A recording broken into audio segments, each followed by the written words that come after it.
So you've had like a pretty wild journey as far as like your come up. You came up with like just a crazy cult following fan base, mixtapes, your first independent album.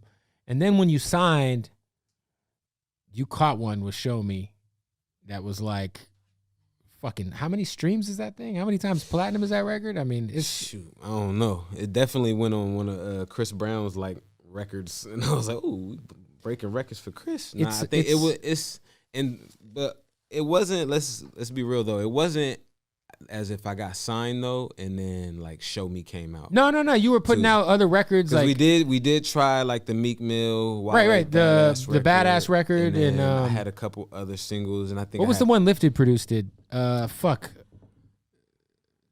like a screwed up like hook. The Bossing Up. Yeah, we had the Bossing Up record. Then I remember I threw Ferg and French on the remix, and then I had some records that were going. No, you had records still more so for the core fans, but I felt like definitely when the Show Me hit, it was like Show Me was like over, right? Yeah. So then like you kind of go on this run where you have all of these records that are kind of in similar vein to Show Me, not necessarily the same, but like, you know, R&B hooks, 100 BPM type joints. You know what I'm saying? Very successful. Huge tours. You're on the Chris Brown tour. I mean, all these tours. Do you feel like that kind of started to eat away at your like core following, or like the ability for new fans to come in and tap in with like what some of your earlier fans fell in love with? Because I feel like a lot of fans, kind of the newer fans that were coming in, started to kind of just see you as like the radio guy. Definitely. It was definitely like I had two separate fans, especially when you would go to the shows and I would have to like please the core fans and the new fans at the same time, and you could see the difference in the energies or whatever. But I think, you know, at the time when Show Me came out, I loved the record, but it wasn't in my head that it was like, all right, we're going to keep busting these down. More so than people were asking for me to bust those down. The DJs was telling me like, yo, we love this. And this, you know what I'm saying?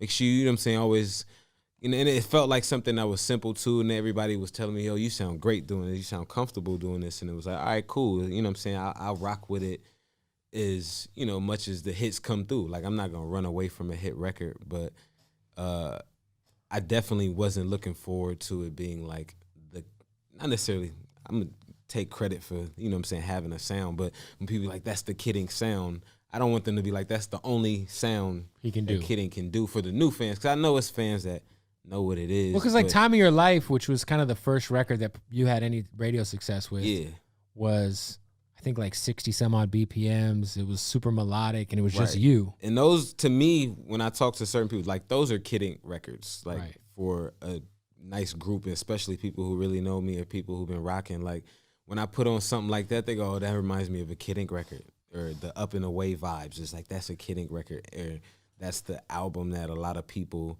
familiarized with me before Show Me. They're like, this is the sound that he had, or the type of music he was creating.